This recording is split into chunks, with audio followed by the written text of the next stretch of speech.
Thèse 31e. Quand on est jeune, on révère et on méprise sans rien connaître encore de cet art de la nuance qui constitue la meilleure acquisition de la vie, et comme il est juste, on paie cher d'avoir asséné sur les hommes et les choses un oui ou un non catégorique.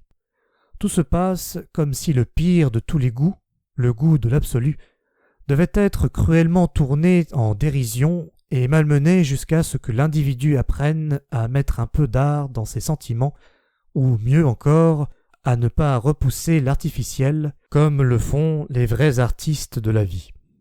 L'esprit de colère et de révérence, propre à la jeunesse, semble ne pas connaître de repos avant d'avoir si bien falsifié les êtres et les choses à sa convenance qu'il puisse enfin se déchaîner.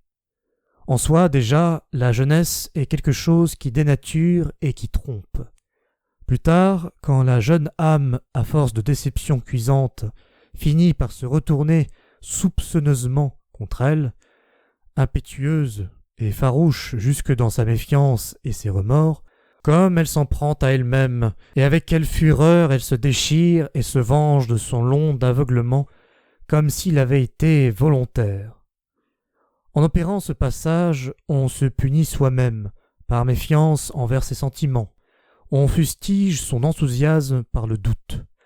La bonne conscience elle-même apparaît comme un danger, comme si elle résultait du camouflage et de la lassitude d'une sincérité plus fine.